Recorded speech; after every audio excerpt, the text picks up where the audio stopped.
Module 11. Gestion et suivi des résultats de l'évaluation de la performance. Quelles sont les suites à accorder aux résultats de l'évaluation de la performance? Y a-t-il des pièges à éviter pour ne pas fausser ces résultats? Le présent module vous aidera à répondre à ces préoccupations. Voyons d'abord à quoi servent les résultats de l'évaluation. Les résultats de l'évaluation de la performance alimentent 1. Le plan d'action du prochain exercice fiscal.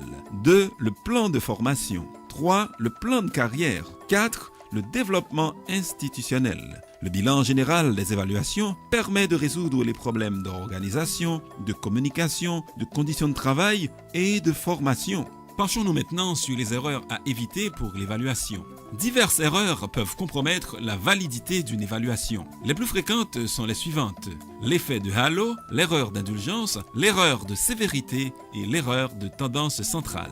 1. L'effet de halo. L'effet de halo est l'erreur la plus courante. Si l'évaluation porte sur plusieurs dimensions du rendement, l'évaluateur a tendance à toutes les évaluer en se basant sur son appréciation de celle qui lui paraît la plus importante. Cet effet se produit aussi quand l'évaluateur sous-évalue le rendement global parce qu'il se base sur la note médiocre d'une dimension pour évaluer les autres. 2. L'erreur d'indulgence. Souvent intentionnelle, l'erreur d'indulgence est la deuxième des plus fréquentes. C'est surtout dans l'intention d'éviter les conflits potentiels avec les subordonnés que le supérieur hiérarchique surestime volontairement ou non le rendement de ses subordonnés. Certaines circonstances sont propices à cette erreur. L'absence de sanctions contre les superviseurs qui recourent à cette pratique. L'absence de limite budgétaire dans l'attribution des récompenses liées au rendement.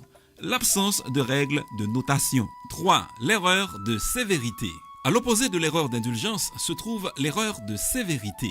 L'évaluateur accorde systématiquement une appréciation défavorable à un employé, quel que soit son niveau de rendement. Cette erreur se produit la plupart du temps quand l'évaluateur est inexpérimenté, quand il a une faible estime de soi, quand il veut afficher sa propre rigueur à la suite d'une promotion ou quand il veut se venger d'un employé. Il est possible de limiter ce genre d'erreur en formant les évaluateurs sur le renversement des rôles, supérieur-subordonné, et sur le renforcement de la confiance en soi. En fait, l'établissement de critères précis pour chacune des dimensions de l'évaluation et l'évaluation indépendante de chacune d'entre elles constitue d'excellents moyens pour réduire l'erreur de sévérité tout autant que l'erreur d'indulgence et l'erreur de halo. 4. L'erreur de tendance centrale. Les erreurs précédentes touchent les extrêmes du rendement. Mais quand l'évaluateur a plutôt tendance à éviter le risque de conflit en inscrivant toutes ses évaluations dans la moyenne, malgré les variations du niveau de rendement, il commet une erreur de tendance centrale. Ce genre d'erreur se produit le plus souvent lorsque l'évaluateur a trop de responsabilités pour pouvoir observer directement ou régulièrement le comportement de ses subordonnés. C'est aussi la conséquence directe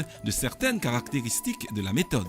Avec ce module, vous venez de boucler les connaissances fondamentales à acquérir pour l'opérationnalisation du système d'évaluation de la performance dans un service de l'État en application de l'arrêté du 19 septembre 2014. Pour en fixer les points essentiels, les modules suivants font un ramassé des conseils pratiques sur chaque étape clé du processus afin de vous habiliter davantage à conduire avec succès toute la démarche.